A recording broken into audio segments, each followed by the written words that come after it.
Рабочая поездка главы МЧС в Дагестан начинается с Мамед-Калы, одного из населенных пунктов, сильнее других пострадавших от удара стихии. Поселок все еще живет в режиме ликвидации последствий. Техника работает без остановки, улицы расчищают, воду откачивают.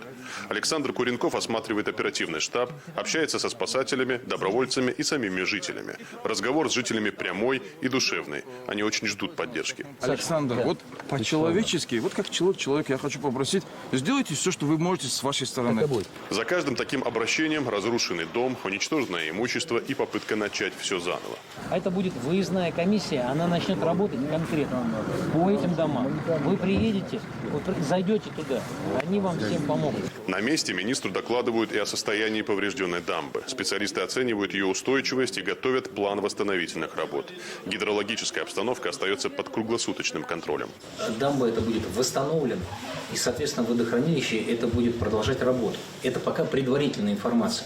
Тем временем в республику продолжает поступать федеральная помощь. Борт МЧС доставил более 23 тонн гуманитарного груза. Мотопомпы, тепловые пушки, бензопилы и питьевую воду. Все это направят туда, где ситуация остается наиболее тяжелой, включая подтопленные пригороды Махачкалы и северные районы, где в ряде сел Хасавюртовского района вода до сих пор не отступила. Вот один, это жилая зона, хорошо, что люди успели уйти оттуда. Вот второй. Для саманных домов такое наводнение – это настоящий приговор.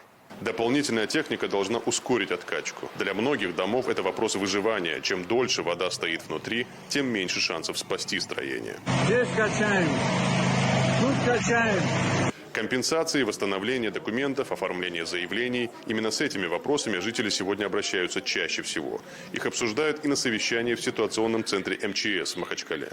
Власти и экстренные службы докладывают о ходе восстановительных работ и мерах поддержки для пострадавших. После изучения докладов специальной правительственной комиссии принято решение отнести ситуацию с паводками в Чечне и Дагестане к чрезвычайной ситуации федерального характера. Более высокий режим функционирования, который мы ввели на прошлой неделе, и повышение его на уровне федерального, для того, чтобы можно было бы, в том числе с использованием резервов, оказать помощь Дагестану в ликвидации последствий чрезвычайной ситуации. И все это на фоне новых погодных рисков. Синоптики предупреждают, опасная обстановка сохраняется. Причем удар стихии сейчас приходится уже не только на зоны подтопления.